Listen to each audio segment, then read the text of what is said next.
বিসমিল্লাহির রহমানির রহিম।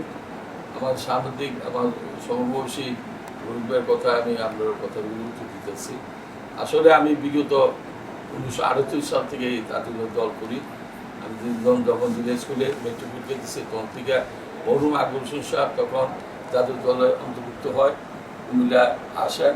উনি আমার ফুয়াতো ভাই, ওনার অনুপ্রেরণায় আমি রাজনীতি আরম্ভ করি। ওই 78 থেকে আজ পর্যন্ত আছে 46 বছর এই দলটা করি, কোনোদিন দল পরিবর্তন করি না।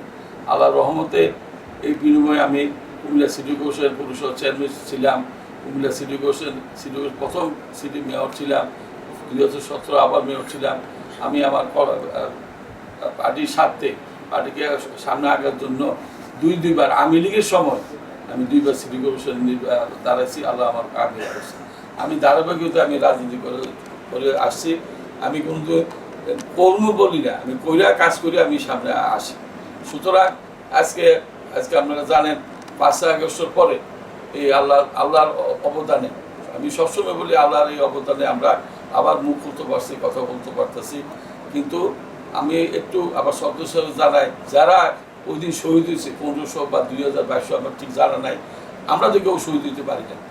আল্লাহর রহমতে এইসব যে যারা আমাদের মা বোন ভাইরা বহু নিরীহ আছে, গরিব আছে, তারা নিজের পরিবারের কথা না চিন্তা করে তারা শহীদ হয়েছে আমাদের জন্য।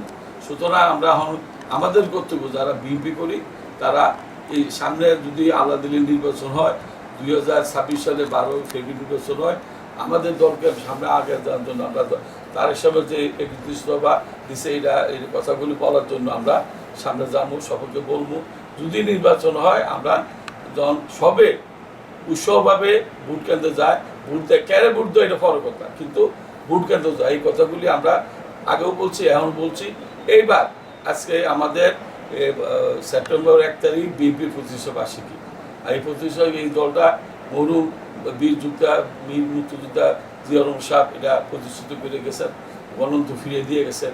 এই 25 বার্ষিকী আমরা সুন্দরভাবে আমরা 1 তারিখে একটা বড় আকারে সমাবেশ ও র্যালি করার চিন্তা ভাবনা আছে। আল্লাহ যদি আমরা কামেব করে ওই দিন আমরা ঘোষণা করে দেবো। ওই দিন থেকে তহসিল ঘোষণা আগ পর্যন্ত আমি মাঠে থাকবো, নির্বাচনের জন্য না, মাঠে থাকবো। আমি তারিখ আমাদের নেতা তারিখ সাহেবের কথাগুলি যখন সবে ভোট কেন্দ্রে যায়, ভোট দেয়, এটা আমরা বলার জন্য প্রতিদিন 2 তারিখ থেকে আমরা তহসিল আগ পর্যন্ত আমরা মাঠের মধ্যে থাকবো, সকলকে যোগাযোগ করার জন্য। সুতরাং আমার কাজ আমি করতেছি, এটা আমি পার্টি করছি, সিসিলি বসে আমি কর্মী। আমাকে যত বাধা বিভূতি কেউ দিল আমি কিন্তু এটা মানতে রাজি না, কারণ আমি পার্টিকে ভালোবাসি, পার্টি আমাকে ভালোবাসে, আমার জনগণ কুমিল্লা আমাকে ভালোবাসে। এটা আমি নজর দিচ্ছি। 2022 2024 এই আওয়ামী লীগের লোক কেউ নির্বাচন করতে রাজি না। আমার দল থেকে আমি নির্বাচন করানোর কারণে আমাকে বৈষম্য বন্ধ করছে, কিন্তু জনগণের লাগে থাকার কারণে আওয়ামী লীগের সময় আমি নির্বাচন করছি। জয় পরাজয় একটা হয়েছে, এটা আপনারা জানেন, কুমিল্লাবাসী জানেন কি হয়েছে না হয়েছে, আমি এত কিছু বলতে চাই না। কিন্তু আমি আমার কার্যক্রম জনগণের লোকে থাকার জন্য কার্যক্রম চালাই গেছি, আজও চালাতেছি, ভবিষ্যতে চালাব। এটা আমার চিন্তা ভাবনা। আমি জনগণকে বলি, ইনশাল্লাহ সেপ্টেম্বর 1 তারিখ আমাদের যে র্যালি বা সমাবেশ হইব আমার বাসার সামনে থেকে শুরু হইব, আপনারা সকলে উত্তরভাবে আসবেন। এটা আমি আপনার কাছে আবেদন করি, কারণ এই পার্টি করতে দিয়ে আমাদের নেতা মৃত্যুবরণ করছে, আমাদের স্বাধীনতা ফিরে দিছে, বাক স্বাধীনতা ফিরে দিছে, ফিরে দিয়ে যাইয়ে কিন্তু উনি মৃত্যুবরণ করছে। কেউ লোক উনি আপোষ করে নেন। আমার দেশ নেত্রী আপোষের নেত্রী, উনি মৃত্যু হয়ে যাইতেছে, তারপর উনি আপোষ করে নেন, উনি কেউ লোকে ছাড় দেন। আজকে উনিও অসুস্থ, কিছুটা সুস্থ হয়েছে।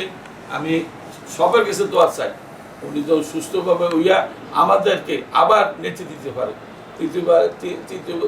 তিনবারের জন্য উনি কুমিল্লা বাংলাদেশের প্রাইম মিনিস্টার ছিল। আমি দোয়া করি ওনার ছেলে তারেক সাহেব বা উনি আমাদেরকে শেষবারের জন্য প্রাইম মিনিস্টার হইয়া আমাদের জাতীয় দলকে নেতৃত্ব দিয়া জনগণের কাতারে আমাদের নিতে পারে। সুতরাং আপনাকে সবার কাছে অনুরোধ করি, তারেক সাহেবের শরীর ভালো থাকুক, আমাদের নেত্রী আবাসন নেত্রী বেগম জিয়ার শরীর আরও সুস্থ হোক, আরও জনগণের সামনে ফিরে আসতে পারে, এটা দোয়া করি। আমাকেও আপনারা দোয়া করবেন, আমি আপনারা দোয়া করি। বাংলাদেশ জিন্দাবাদ।